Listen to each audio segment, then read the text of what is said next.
Bueno, en este video hablaremos del funcionamiento de la visión y del método Bates.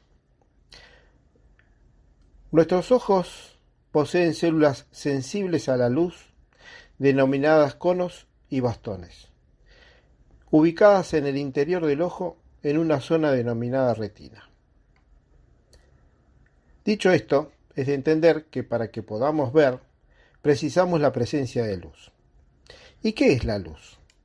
La luz son ondas de radiación electromagnéticas que se encuentran dentro de una pequeña gama de longitudes de ondas, del orden de los 400 a 750 nanómetros de longitud, a los cuales nuestras células de la visión son sensibles y pueden ser captadas por ellas y transmitidas en forma eléctrica a través del nervio óptico a la corteza visual. Dentro de ese rango de frecuencias, nuestro cerebro a cada una le asigna un color determinado. O sea, a cada longitud de onda le asigna un color, habiendo tantos colores como frecuencias que podamos diferenciar. Otras frecuencias, fuera de esta pequeña gama, no pueden ser apreciadas por nuestras células de visión, pero existen y son conocidas para nosotros como se ve en el próximo gráfico, tales como rayos infrarrojos, ondas de radar, ondas de radio, corriente alterna, rayos X, rayos gamma, etc. Para entender el funcionamiento de nuestra visión, primero vamos a entender el comportamiento de la luz sobre los objetos. Cuando la luz incide sobre los objetos pueden suceder varias cosas. Primero, totalmente reflejada, o sea, reflexión. En este caso, la luz es completamente reflejada por el objeto, como es el caso de los espejos. La luz no puede propagarse por el objeto, siendo totalmente reflejada. Como verán en el gráfico, si la luz entra en forma perpendicular al plano del objeto, saldrá exactamente perpendicular al mismo. Si incide en forma inclinada, será reflejada en el sentido opuesto con el mismo ángulo de incidencia que el del ingreso. 2. Totalmente absorbida, o sea que son los cuerpos negros, que se denominan así cuerpos negros. El cuerpo lo absorbe en su totalidad, produciéndose en ese caso una transferencia de energía, como puede ser en energía calórica. Tercero, traspasar el objeto totalmente se denomina refracción. Comportamiento de la luz en objetos transparentes, como pueden ser vidrios, lentes, agua, aire, etc. Al pasar de un medio transparente a otro, la luz cambia su velocidad de transmisión según la variación de su índice de refracción y cambiará el sentido según el ángulo de la cara entrante al objeto. Veamos la figura siguiente. Si la cara entrante es perpendicular, no habrá cambio de ángulo. Si incide sobre una cara angulada, la luz cambiará el sentido respetando la perpendicularidad de la cara entrante. Cuarto, parte absorbida y parte reflejada. Esta es la característica de la mayoría de los objetos que nos rodea. Si una luz blanca, como lo es la luz solar, incide sobre un objeto, considerado que la luz blanca es la sumatoria de todo el espectro de colores, la luz reflejada pertenecerá a la gama no absorbida y por ello la veremos de un determinado color, que va a ser característica de las propiedades de dicho objeto. Pero además, esa luz reflejada adquirirá determinados atributos, tales como movimiento, profundidad, forma, color, los cuales son captados y analizados por nuestro cerebro.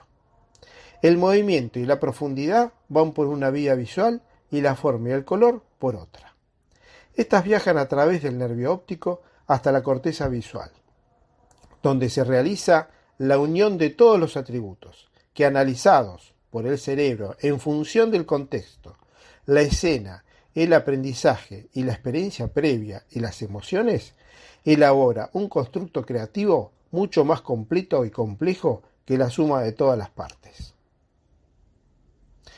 En determinadas circunstancias, este constructo creativo puede llegar a formar lo que se denominan ilusiones ópticas, las cuales son caracterizadas como errores de percepción visual, muy utilizados en los trucos de magia por los ilusionistas para hacernos creer que vemos algo que no es.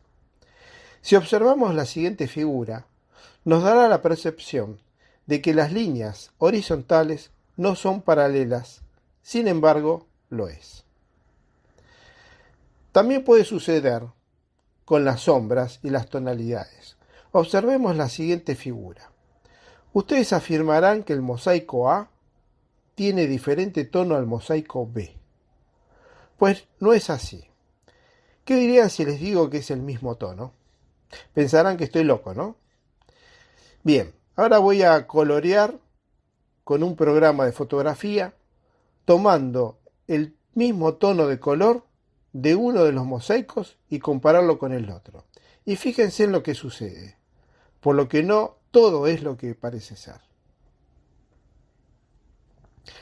La suma de la sensación más selección más percepción forman la visión. En el proceso de ver, nuestra mente toma los hechos del mundo exterior a través de los ojos y del sistema nervioso. En ese momento, la mente, los ojos y el sistema nervioso están íntimamente ligados para formar un todo. El hecho de la visión puede ser descompuesto en tres procesos auxiliares: un proceso de sensación, uno de selección y uno de percepción. Lo que sentimos al ver es una serie de sensa dentro de un determinado campo. Un sensum visual es uno de los pedazos coloreados que conforman, por así decirlo, la materia prima de la visión, y el campo visual es la suma de todos esos pedazos coloreados que se pueden sentir en un mismo momento. A la sensación le sigue la selección, que es un proceso mediante el cual una parte del campo visual es examinada y separada del resto.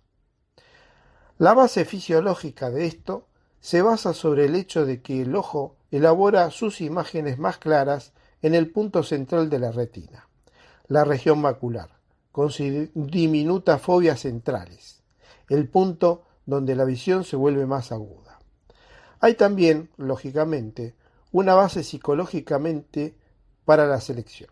Generalmente en cualquier circunstancia hay alguna cosa dentro del campo visual en la que tenemos más interés en diferenciar que cualquier otra parte del campo. El último proceso es la percepción. Este hecho regula el conocimiento del sensum seleccionado como la visión de un objeto real que existe en un mundo exterior. Es importante recordar que los objetos reales no se dan como datos acabados. En principio, solo obtenemos una serie de sensa y un sensum es algo que carece de referencias. En otras palabras, el sensum, como tal, es un simple pedazo coloreado que no tiene similitudes con ningún objeto real externo. Este aparece solo cuando hemos seleccionado el sensum y lo hemos percibido. Son nuestras mentes las que interpretan el sensum como un objeto en el espacio. Un hecho sobresaliente en la conducta de los niños es que no llegan a este mundo percibiendo claramente los objetos. El recién nacido comienza por sentir una masa de sensa indeterminados que no selecciona ni percibe como objetos reales. Poco a poco aprende a diferenciar los sensa que tiene para sus fines específicos mayor interés y significación. Una vez seleccionados estos sensa, alcanza poco a poco, mediante un proceso de interpretación correcta, la percepción de los objetos externos.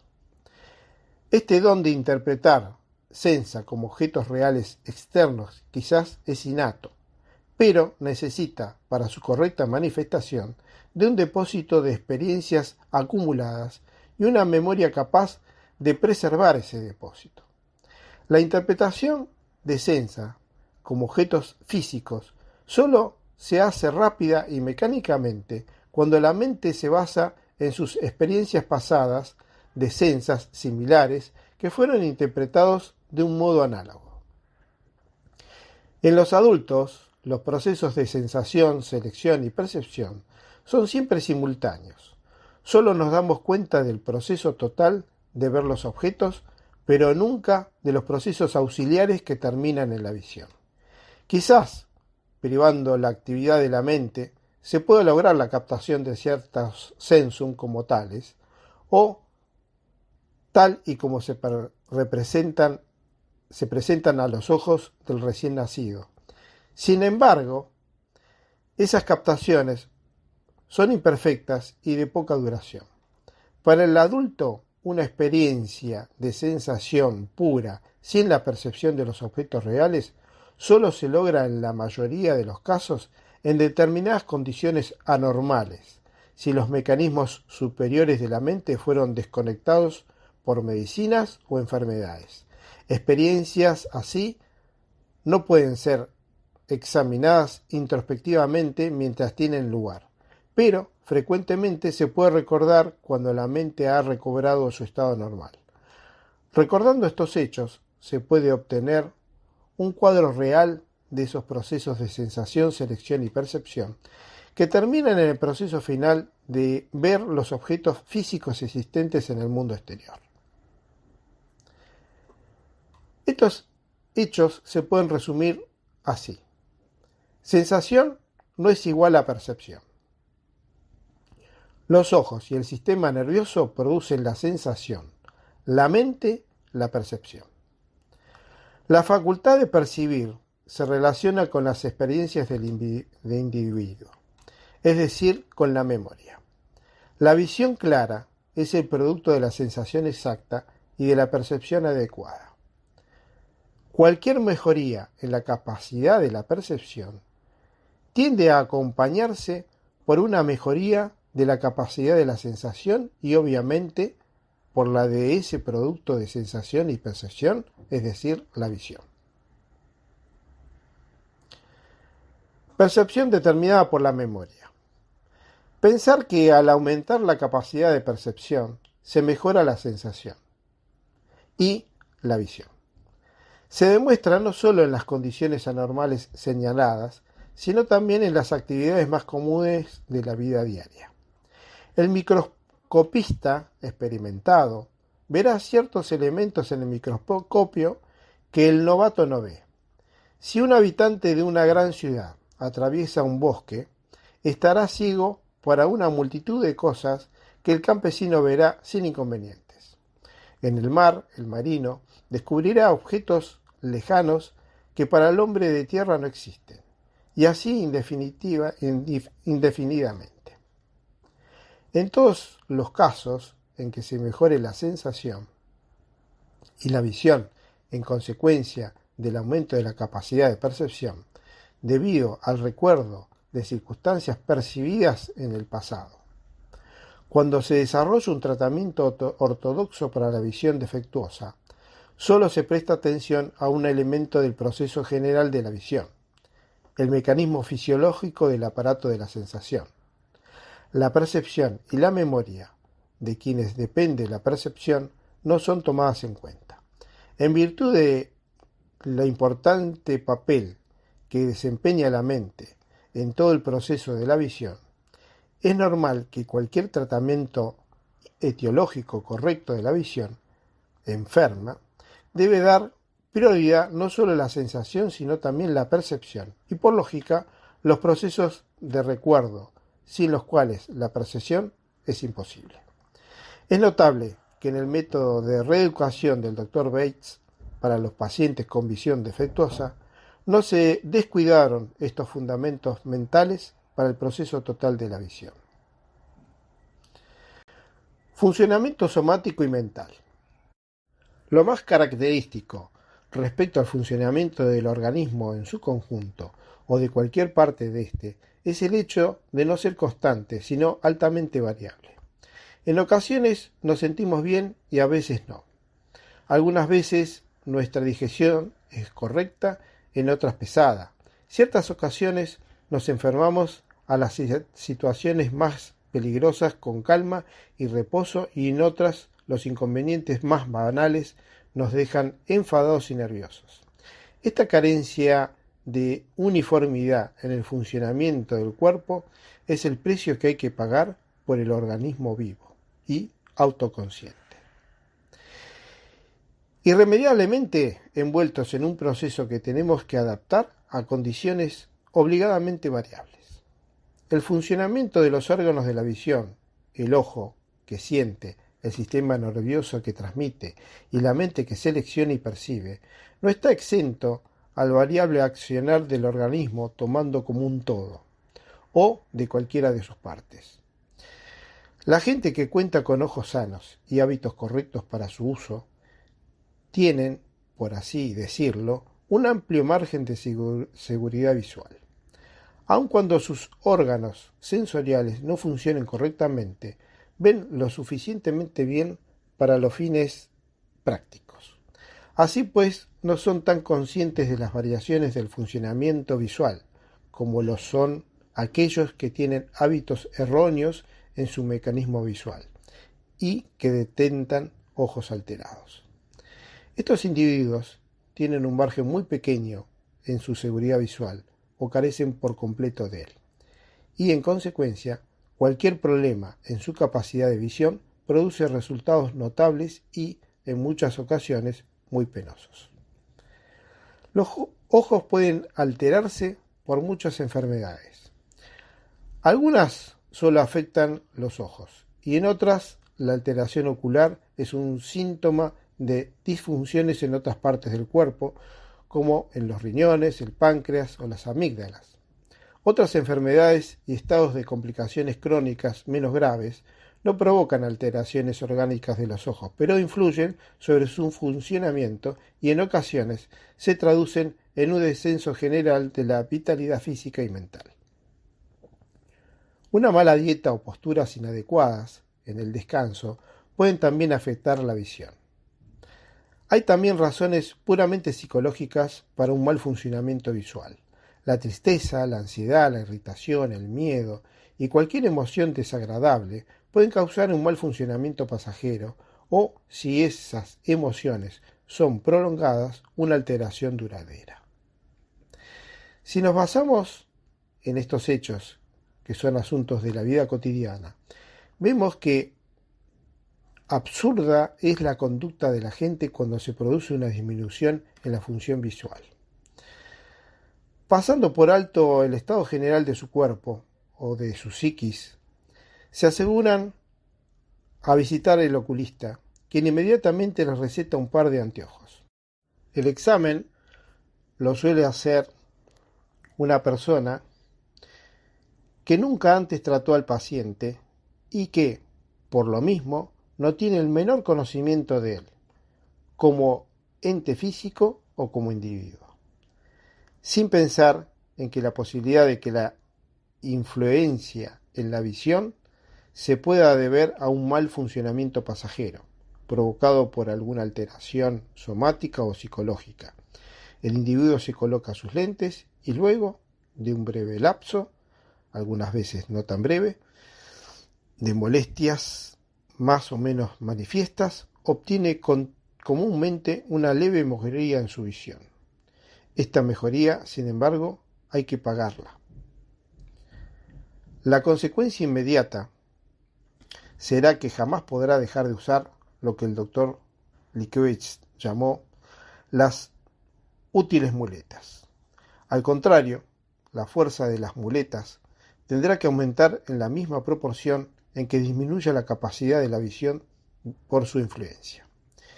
Esto pasa cuando las cosas marchan bien, pero hay una minoría de casos en que sucede algo peor, y en ellos el pronóstico es más grave.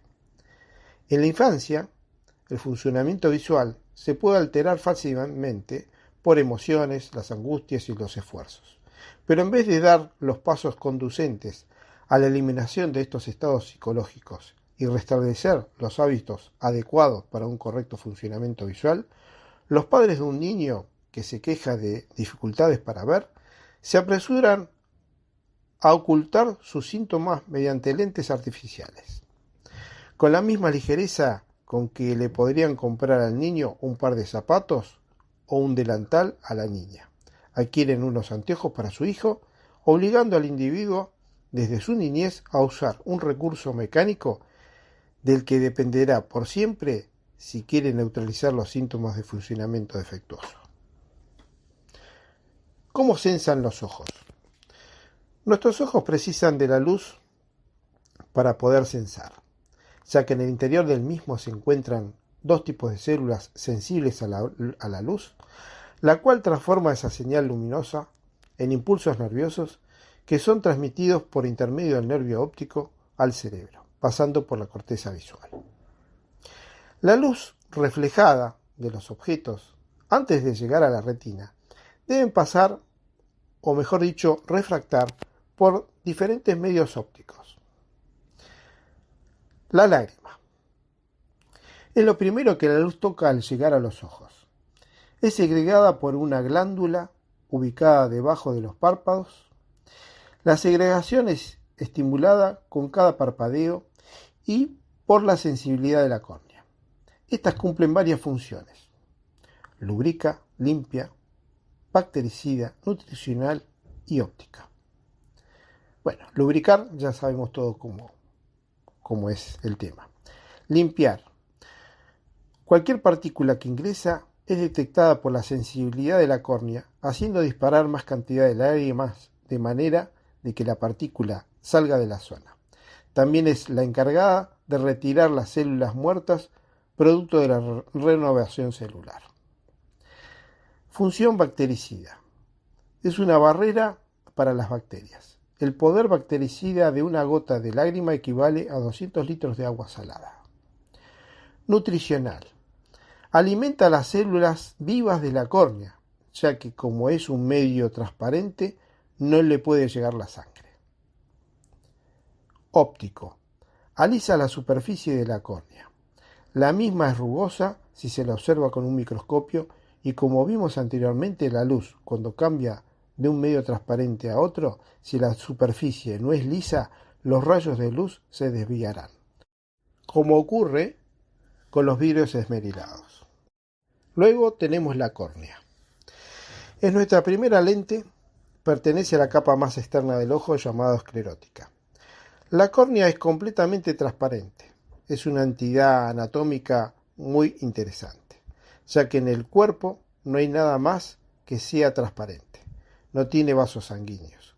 Sus células se nutren de las lágrimas en la parte frontal y del humor acuoso en su parte posterior. Tiene un espesor de medio milímetro. Es una lente óptica con un índice de refracción de 1.38, que por ser la primera lente en contacto con el aire, cuyo índice de refracción es de 1, otorga una potencia de unas 40 dioptrías, poseyendo el 70% del total del índice de refracción que presentan en su totalidad todos los medios ópticos del ojo, que llegarían a un 60 dioptrías. Está formada por células nerviosas transparentes muy sensibles, sensibilidad necesaria para poder disparar las lágrimas necesarias para mantener su superficie anterior siempre humectada, limpia y nutrida. Esto nos permite deducir por qué se forma queratocono, que es un enconamiento de la curva de la córnea, ante el uso excesivo de lentes de contacto. Las mismas, por más permeables que sean, no permiten nutrir correctamente las células de la córnea, produciendo un debilitamiento y reducción de su espesor, y que por la acción de la presión interna que ofrece el humor acuoso, le hace cambiar su forma natural, transformándose en un cono, y de esta forma desviando los rayos de la luz. Otra deducción interesante a tener en cuenta es lo que sucede con la operación láser, actualmente prohibida en Estados Unidos, que se utiliza para corregir la miopía, astigmatismo e hipermetropía. La operación consiste en hacer pequeñas incisiones en la superficie de la córnea que al cicatrizar hacen cambiar su curvatura. Estas incisiones hacen disminuir la sensibilidad, derivando en menor secreción de lágrimas con las consiguientes complicaciones de un ojo seco, que sería irritación, transformándose en una dependiente del uso de lágrimas artificiales. Mayor posibilidad de contraer infecciones, disminución de nutrientes con la posibilidad de debilitar y disminuir su espesor. Ni hablemos del riesgo quirúrgico. Por suerte, todas las células vivas tienen memoria y con el tiempo recuperan su sensibilidad, pero al mismo tiempo también recupera su curvatura original, por lo que en 2 u 8 años, dependiendo de la reproducción celular de cada uno, todo volverá a su estado original y volveremos a tener el mismo problema que al comienzo, en el menor de los casos, ya que hemos pasado por un riesgo quirúrgico en el que todo puede no salir según lo previsto y la posibilidad de haber complicado notablemente la situación. Caso de un conocido, hijo de una compañera de trabajo, que perdió un ojo ante un error de cálculo en la máquina que le producía las incisiones. Humor acuoso. Líquido transparente, de constante renovación, localizado entre la córnea y el cristalino, cuya función es nutrir y limpiar lado posterior de la córnea y lado anterior y núcleo del cristalino. Tiene un índice de refracción de 1.33. Lo produce una glándula que se encuentra dentro del globo ocular y es drenado por unos canales que se encuentran en la periferia de la cámara anterior, entre la córnea y el iris, trabécula, para ser evacuado a través del conducto de Schlemm al sistema sanguíneo. Si por algún motivo entra más de lo que sale, o viceversa, aumentará la presión de este líquido en esas cámaras, denominándose presión ocular o glaucoma. Esto, si lo analizamos, puede ser causado por una mayor producción de líquido, problemas hormonales, alimentación, o por un aumento de densidad, problemas hormonales, alimentarios, poca cantidad de líquidos, agua ingerida, o por una reducción de la capacidad de drenaje, taponamiento de los mismos, por excesiva cantidad de células muertas, por problemas alimentarios o nutricionales, taponamiento por excesiva dilatación pupilar, haciendo que el iris se repliegue sobre los canales de drenaje. Una de las drogas que se usa para combatir este problema son unas gotitas que hacen cerrar las pupilas y así destapar dichos canales. Pupila. Es la apertura centralizada y redonda del iris, que en la capa externa define el color de ojos dependiendo de su espesor y pigmentación, con mucha movilidad involuntaria, producida por dos grupos de músculos de fibra lisa, un grupo radial y el otro circular, produciendo un efecto dilatador y constrictor, regulando la luz que ingresa a la retina. Activa la visión diurna y centralizada o la nocturna periférica. Investigaciones han determinado que si el diámetro pupilar supera los 3,5 milímetros, se considera que la persona está estresada. El cristalino. Segunda lente natural, biconvexa, muy flexible, suspendida por unas fibras sonulares al músculo ciliar, este último en forma de anillo. El cristalino posee la capacidad de variar su curvatura o aumentar su grosor, gracias a la contracción autónoma de dicho músculo ciliar, por orden directa de la retina y, de esta manera, poder hacer foco al mirar objetos ubicados a diferentes distancias, lejanos y cercanos. Posee un índice de refracción de 1.40 y por su capacidad de variar su grosor y curvatura puede modificar su poder de refracción de 20 a 34 dioptrías. El cristalino está formado por capas de células transparentes como si fueran capas de cebolla. El humor acuoso ingresa por entre medio de estas capas, nutriendo las células más internas. Esto nos hace deducir que su nutrición está íntimamente relacionada con el movimiento del mismo. Es decir, que mientras el cristalino se mantenga cambiando de forma, cambiando de foco lejos cerca, se va renovando el humor acuoso, trayendo nuevos nutrientes y retirando células muertas o impurezas. Por lo que si su movimiento es pobre, puede traer problemas de nutrición y debilitamiento del músculo ciliar por no moverlo. Un músculo que no trabaja se debilita. Con ello, problemas de flexibilidad, haciendo que el cristalino se haga más rígido en su primera etapa, por lo que nos producirá un problema para enfocar objetos cercanos. Este es el caso de la presbicia.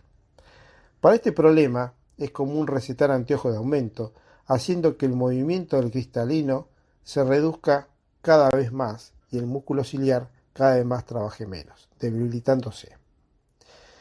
De aquí surge la explicación del por qué, cuando usamos anteojos de aumento, el problema de la presbicia se agrava cada vez más, necesitamos más y más aumento. Esto lleva a que se reduzcan aún más los nutrientes en el cristalino y pudiéndose hasta producir las conocidas y temidas cataratas, opacidad del mismo. Después de pasar por el cristalino, la luz debe pasar por el humor vítreo. Tiene un índice de refracción de 1.34. Estructura transparente, de contextura gelatinosa, ubicada en la cámara posterior del globo ocular, entre la retina y el cristalino.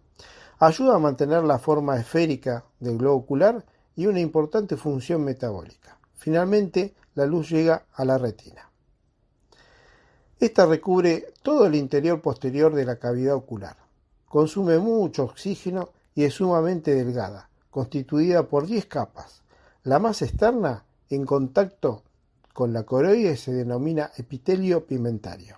Las otras 9 están formadas por tejidos nerviosos similares al cerebro. Están divididas en 3 unidades funcionales. Primero, la externa, unida a la coroides. Contiene las células receptoras de impulsos luminosos que lo transforman en impulsos nerviosos divididos en conos y bastones. Segundo, el segundo grupo modula estos impulsos para que el tercero, conectado al nervio óptico, lo lleve al cerebro donde se produce la visión.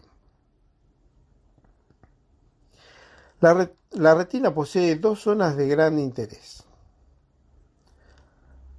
la papila o punto ciego y la mácula, donde la visión es más nítida, en especial en su área central llamada fovea, en latín hueco, constituida en su mayoría por conos que son los encargados de dar la mayor definición y color.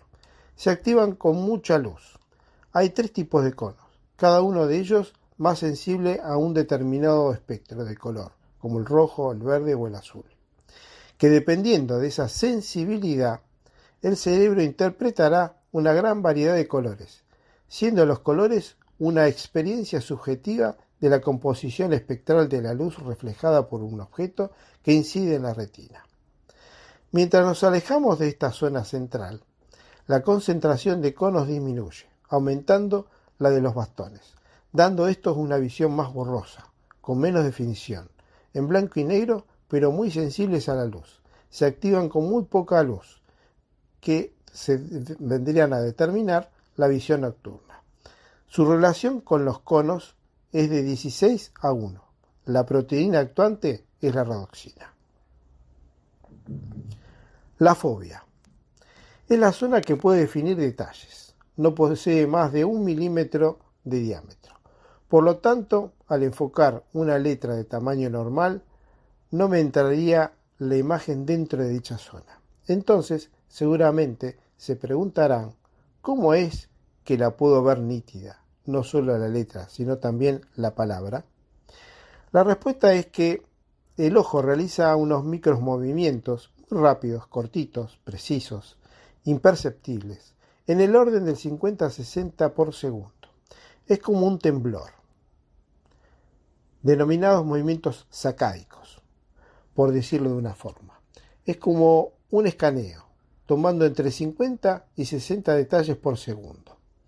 Esos detalles son guardados por la memoria visual inmediata y luego el cerebro compone la imagen juntando todos los fragmentos como un rompecabezas, al mismo tiempo que junta y analiza todos los atributos explicados anteriormente que en función del contexto, la escena, el aprendizaje, la experiencia previa y las emociones elabora una imagen creativa.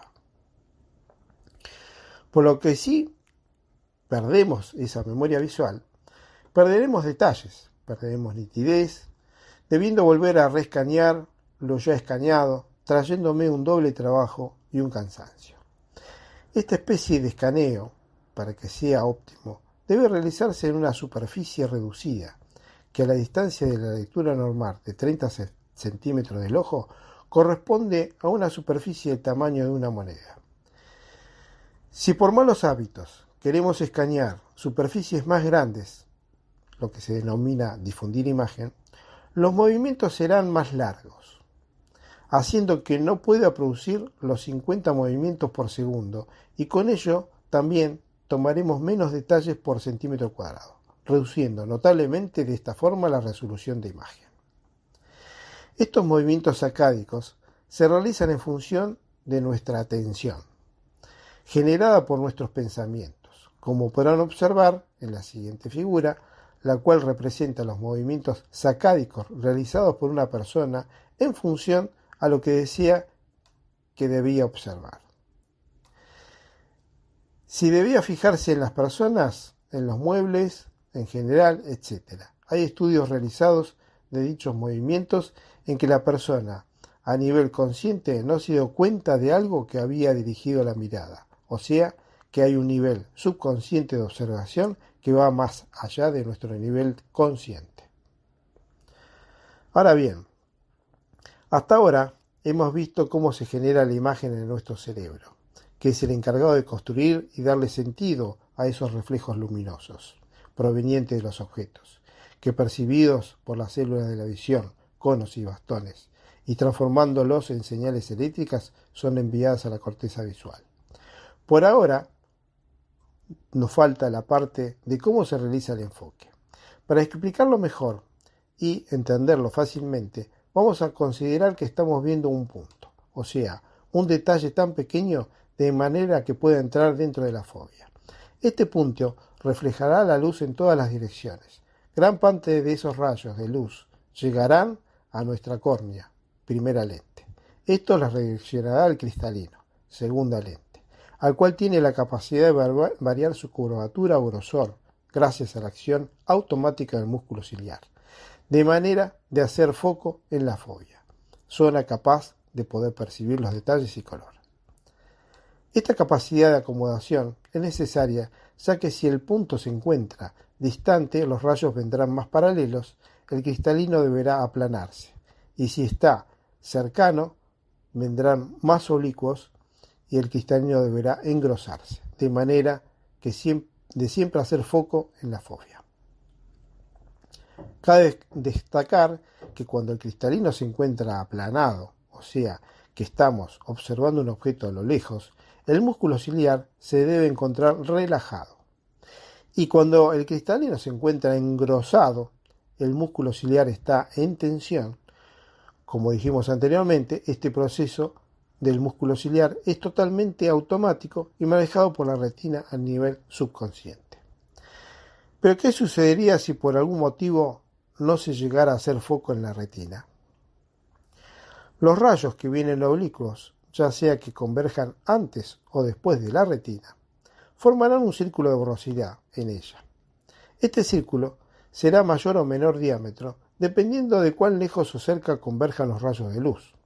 Esta diferencia de distancia de enfoque es medido en dioptrías, colocándolas un signo positivo si los rayos convergen por detrás de la retina, caso de hipermetropía o presbicia, y un signo menos o negativo si convergen por detrás, como el caso de la miopía.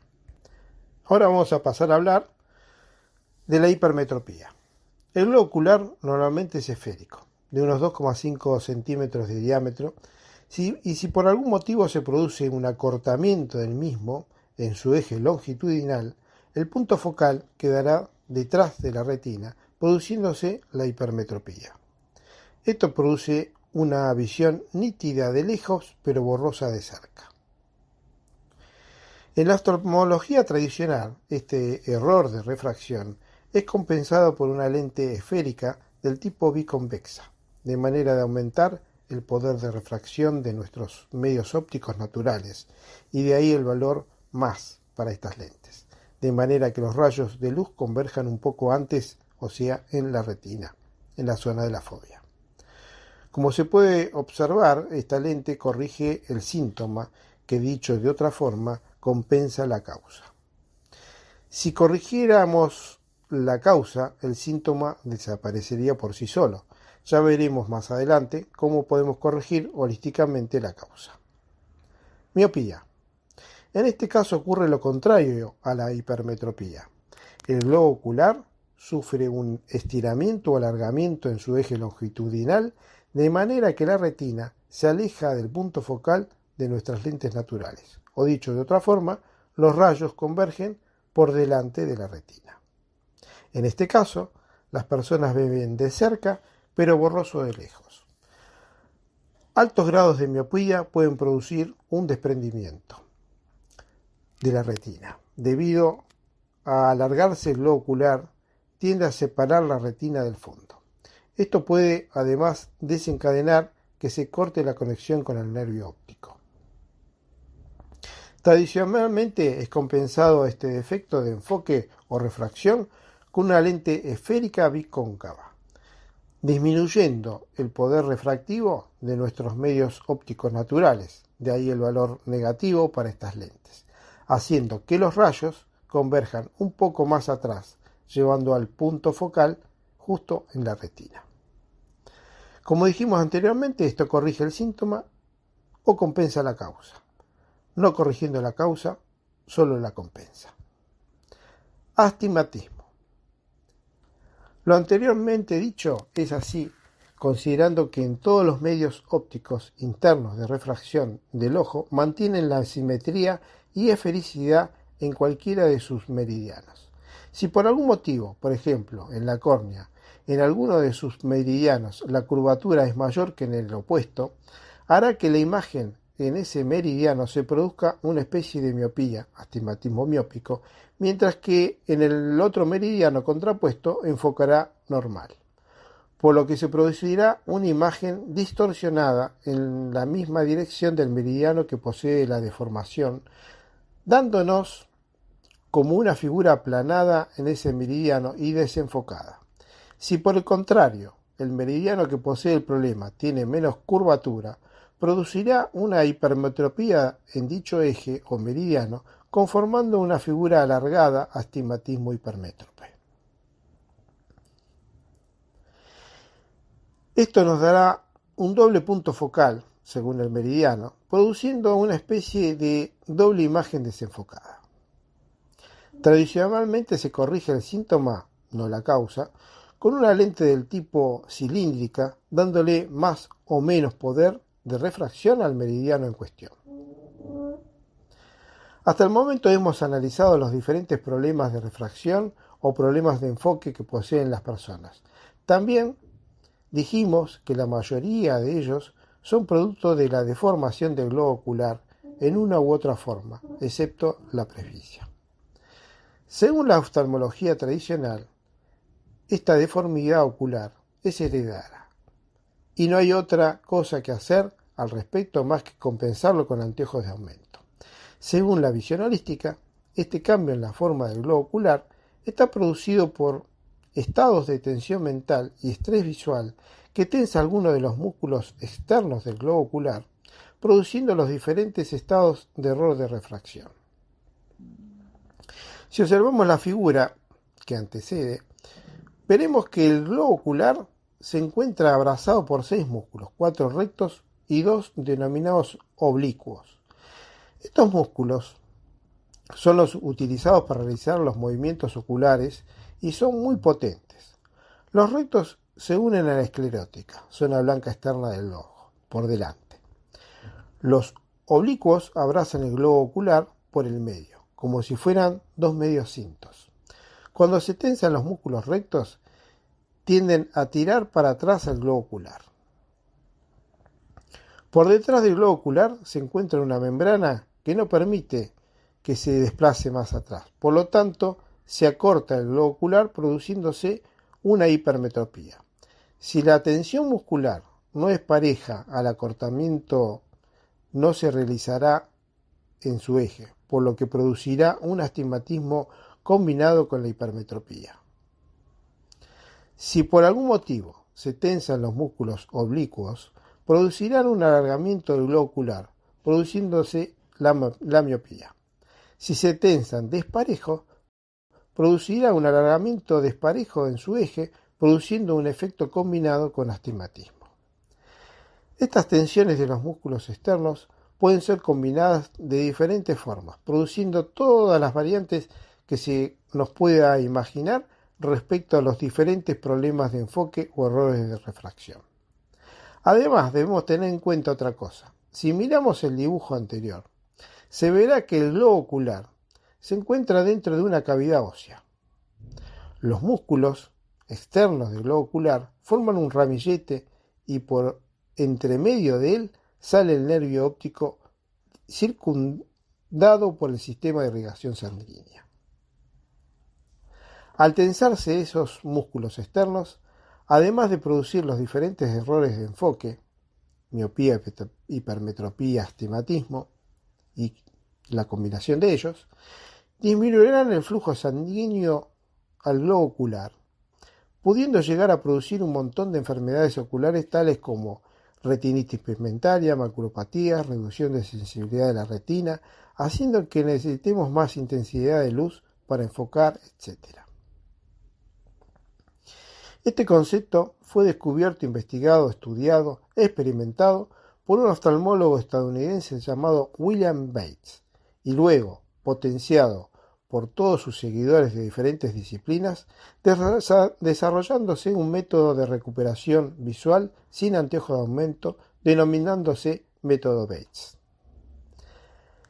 Método Bates. El método Bates es un método holístico de recuperación visual producido por problemas de enfoque debido a errores de refracción, creados por el oftalmólogo William Bates. En el año 1920 publicó su gran obra denominada The Cure of Imperfect Sight by Treatment Without Glasses, cura de la visión imperfecta con el tratamiento sin lentes. Observó que un ojo con problemas de enfoque presentaba ciertas características tales como poco movimiento, falta de relajación, o sea, una visión tensa, y falta de centralización, o sea, difusión de imagen.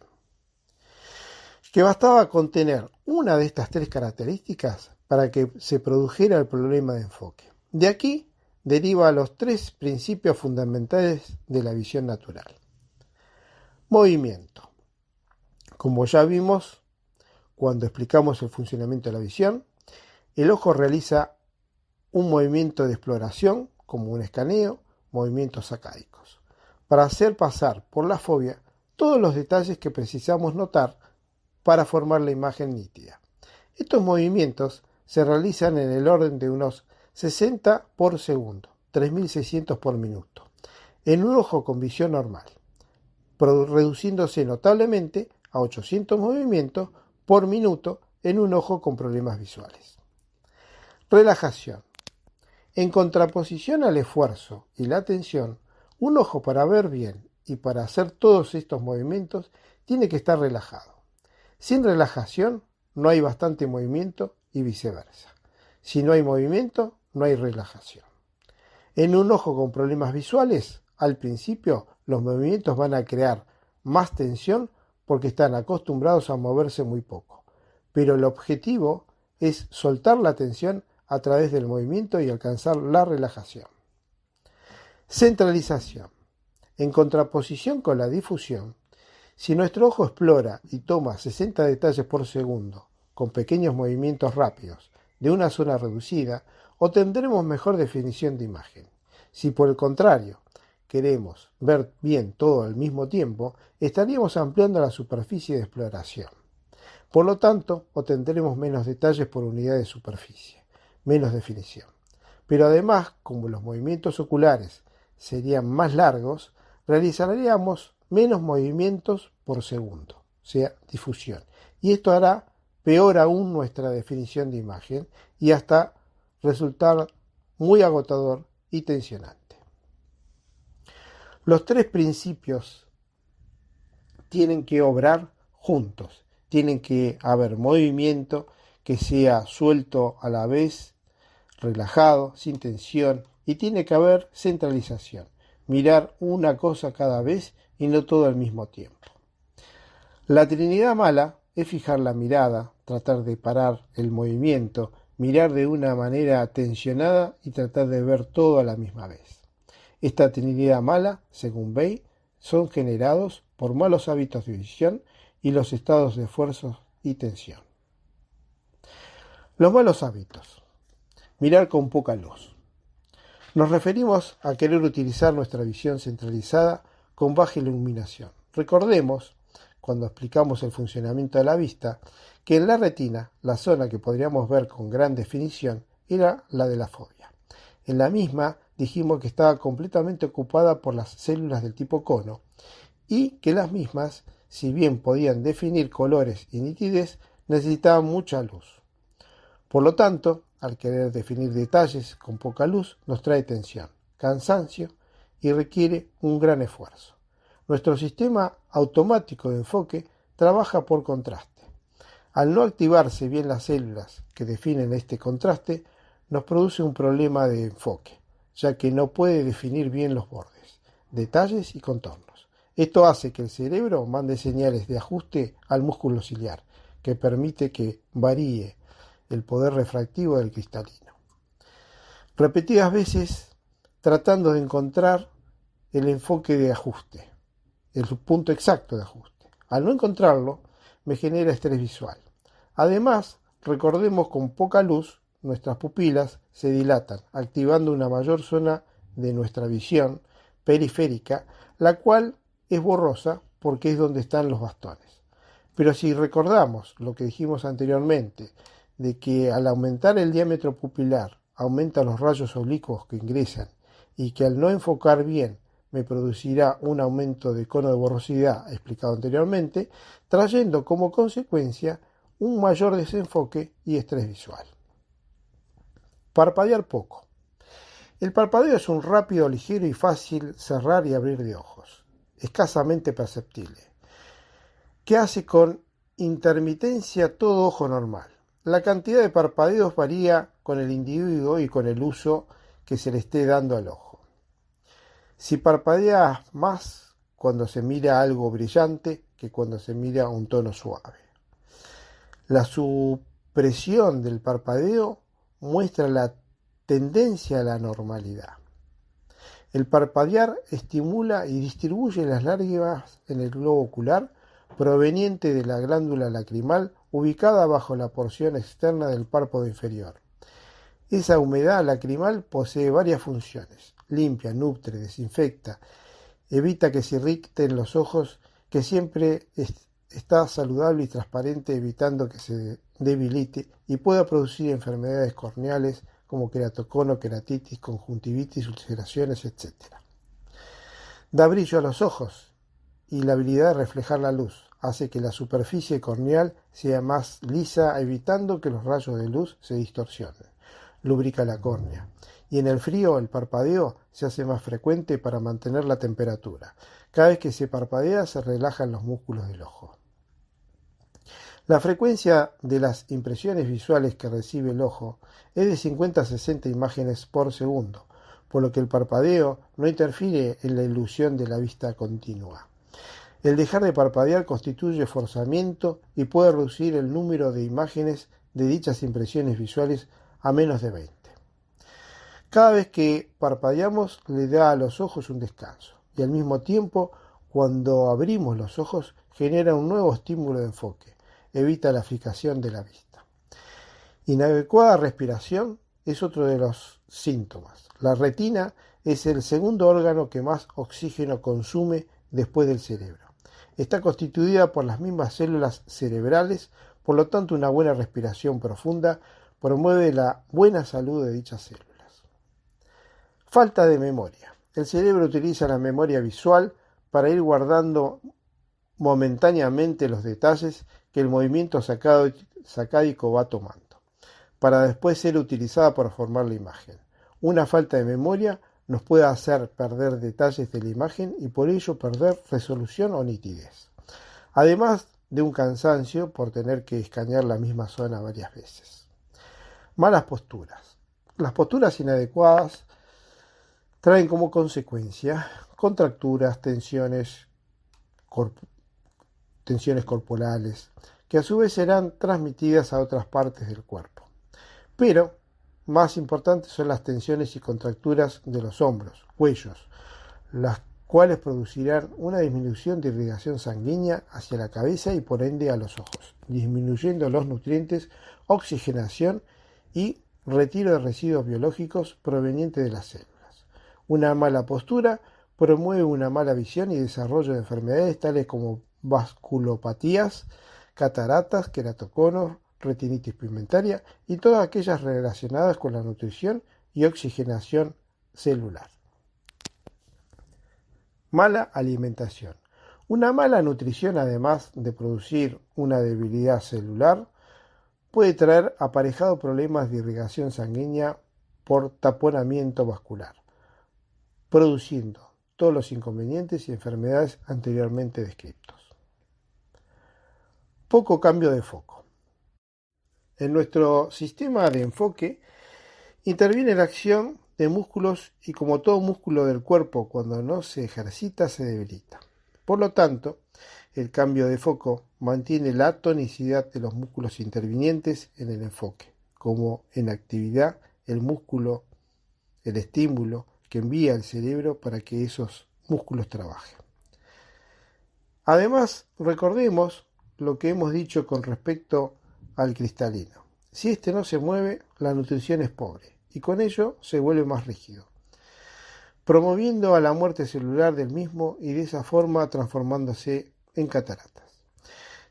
Tener la mirada siempre en un mismo plano de distancia focal no hace a la ejercitación visual. Falta de atención. Nuestro estímulo de enfoque se genera cuando prestamos atención a lo que estamos mirando. Por lo tanto, si no prestamos atención, no enfocamos y veremos borroso. También puede suceder que nuestra mente se encuentre distraída con otros problemas o en estados depresivos o de ansiedad que no nos permitan estar aquí y ahora en lo que queremos ver, produciéndonos un mecanismo de desenfoque o falta de estímulo. Estados depresivos. El estado depresivo me genera no estar aquí y ahora. Me puede generar estados de tensión y estrés, no dejándome generar el estímulo de enfoque. Quizás cosas que no quiero ver lo traduzco en una orden de no enfocar. Falta de estímulo. Como dijimos anteriormente, esto puede ser generado por varias cosas. El no querer ver, estados depresivos, estados de ansiedad, enojo, ira, estrés o simplemente estar pensando en otra cosa o estar disperso. Usar anteojos de aumento. Este es un tema muy importante tener en cuenta, ya que es uno de los promotores que incrementen el problema de enfoque. Como ya lo hemos podido experimentar y es de conocimiento público, más allá de no curarme el problema ni de corregirme la causa. El anteojo de aumento compensa el error de enfoque a un costo muy elevado.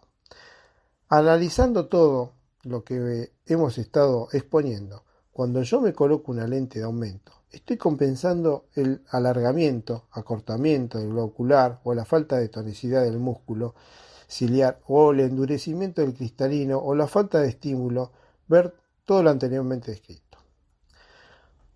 Al compensar cualquiera de ellos, estoy permitiendo que la situación, ya sea de tensión, debilidad, falta de estímulo, etc., continúe y no lo corrija con el agravante de incrementar este proceso. Pero aquí el tema no termina, sino que cuando nos colocamos la lente de aumento, por características constructivas, el aumento correcto solo lo puedo tener en el centro de la lente, generándome una visión fija por un lado. Por el otro, como tiene la particularidad de hacerme ver todo nítido por el centro, voy perdiendo mi movilidad visual y de exploración de una imagen, como habíamos descrito de cómo funcionaba el sistema visual, perdiendo el ejercicio de utilizar mi memoria visual para construir la imagen, perdiendo además el estímulo de enfocar, pues ya no lo preciso. Me desprograma mi sistema de enfoque, me hace cada vez más vago, con una mirada cada vez más fija y estática. Esto va a repercutir en mi estado emocional y de cómo yo veo o interpreto el mundo. Además, como el aumento correcto lo tengo en el centro, en la periferia de la lente se me va a producir una aberración de imagen, que muchos deben haber experimentado la primera vez que colocaron una lente de aumento. Si es que lo recuerda, pero el cerebro inteligentemente supo suprimir, produciéndose un trabajo adicional de tensión. Con ello, un aumento de estrés visual, el cual viene de la mano de un aumento de diámetro pupilar y con ello aumentando los rayos oblicuos que producen aberración de imagen y problemas de exceso de luz cuando estoy en lugares de aire libre con luz solar o ambientes iluminados, denominados fotofobia. En este sentido, es preciso aclarar también que las lentes de contacto provocan el mismo efecto, aunque aparentemente pudieran permitir amplios movimientos del ojo, pero no nos olvidemos de la nutrición de la córnea del lado anterior, que ante una baja de nutrición me puede traer un debilitamiento y producir el queratocono. El problema en realidad no lo estoy solucionando, sino aumentando. Como ven, tiene muchas desventajas. El precio es muy alto y como ya deben haber deducido con todo lo dicho y relacionándolo con el método Bates, va en contra de los tres principios. Mirada fija, poca movilidad, me aumenta la tensión y el estrés, me quita la centralización con la falta de exploración y estimula los malos hábitos visuales. Por suerte, el Dr. Bates dedicó gran parte de su vida en estudiar y desarrollar una serie de ejercicios para poner en actividad los tres principios, los cuales fueron ampliados, perfeccionados por todos sus seguidores, desarrollándose nuevas técnicas basadas en el desarrollo realizado por el Dr. Bates, pero ampliadas y complementadas por otras disciplinas que tienen un objetivo en común, que es nuestra salud en general, observando al cuerpo como un todo. Como bien dijimos al principio, que cada órgano es un engranaje que cumple su misión para que el todo funcione en forma sincronizada. Y todo esto es un sinónimo de salud.